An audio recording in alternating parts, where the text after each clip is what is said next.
Welcome! Today we're going to discuss the technique Deflecting Hammer, its execution, some of the problems that can arise through its execution, and ways to compensate or fix those problems. So before we begin talking about the ideal phase, it starts with our hands up. We're going to talk about what would happen if you start with your hands down. One of the reasons you don't want to do this technique with your hands down is because then you have to cock your hand in order to deliver the strike by bringing it up and across your body to effectively block the kick. If you were going to start with your hands down, they got you by surprise, you can obviously do the double factor to compensate for that. But we're going to stick to the ideal phase in this video, so we're going to start with our hands up. So let's talk about why we have our hands up. A lot of the times we start our techniques from a non-ready position, which means our hands are down, we're in a natural stance. Some of the times we start from a full ready position, we're in a good fighting stance, we have our hands up. This does a variation of the two. We got our hands up, but we haven't established a base. So now let's talk about the base. Rule number one, establishing a base and what can go wrong with it. There's two things that can go wrong with establishing a base. Number one, I do what's called jet legging. I step back, but I leave my body where it is and then pull it back. We don't want to do that. We want to keep our body going with our leg. The next thing that would happen is I really want to create more distance from my opponent, so I shift to a reversal. So I can start getting farther away from him. The problem with that is I've now lost two of my rear weapons when I'm engaging my opponent, and now I have to turn back to him, which goes against the economy of motion principle. So now let's talk about what he's doing. He's going to be doing a rear leg right step through front kick. It's a thrust to the center line and it goes to the midsection, anywhere between the sternum and the groin. So keeping that in mind, we got our hands up, he comes in. I want to step back into my neutral bow as I deliver my downward block. So let's talk about the downward block and what can go wrong with the downward block.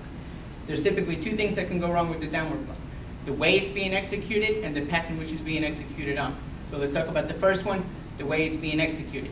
There's two ways that we can do the block. We can do a striking block, we can do a parrying block. If I was to do a striking block, which is the one we don't want to do, the things that happen here, if you notice, I've now closed off my target. I've completely turned my opponent, which is good for me if I want to take his back, but not for the ideal phase of this technique. The second thing that's going on here now is I have what's called false path to travel for my elbow. If I was to try to elbow my opponent, it's really not traveling that far, so I'm not generating enough power. So in order to compensate for that, I'd have to cock the hand in order to deliver the elbow, which again, economy of motion, we don't want to make a cock a separate move. The fourth thing that can go wrong with this is there's a general rule that says don't send the weapon into orbit to have it reorbit back to you. If you notice, that's what I'm doing. So in order to avoid all four of those things, we're going to do a parrying downward block. So as he comes in, I want to parry. What that does is now pulls my opponent towards me, automatically cocks the hand, gives my elbow full path to travel for the last move, and everything is set up to go. So the next thing we're going to talk about is the path in which it's being executed. If you notice, when I did my striking block, I'm using the 3-9 line. I don't want to take that line for the same reasons we just talked about. I'm going to close up my target, and I don't get to pull him towards me.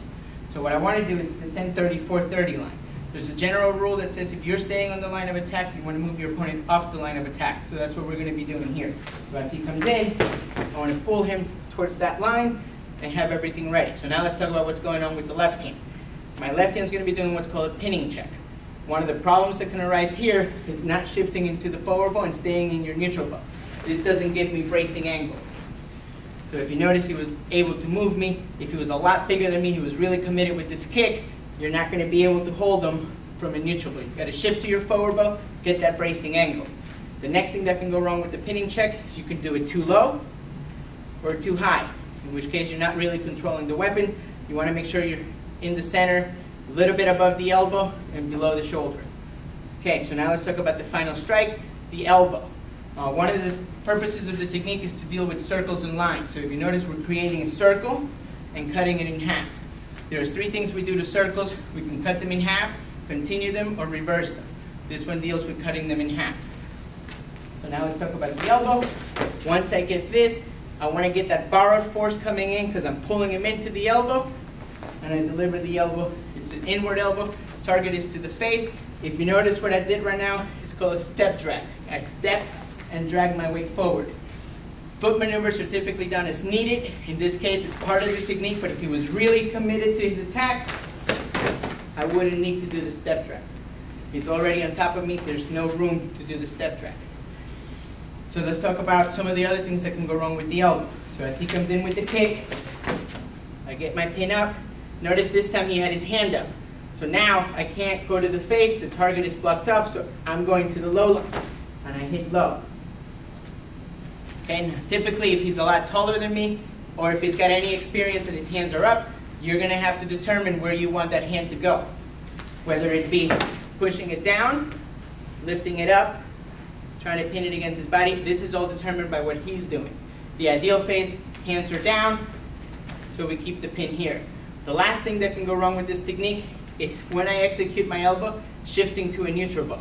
If I shift to a neutral bow, if you notice, I have no depth zone. So I'm in my weakest point of hitting in this line.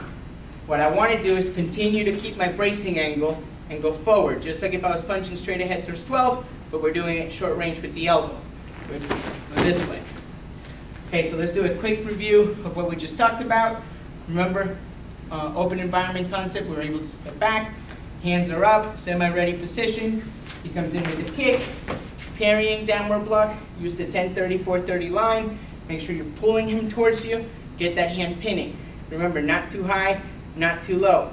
Continue to keep my forward momentum, get my backup mass going forward as I do my step drag and deliver the elbow going to the front. Typically ideal face to the head. I just went to the body because of the height difference. Now a little bit quicker to see what it looks like.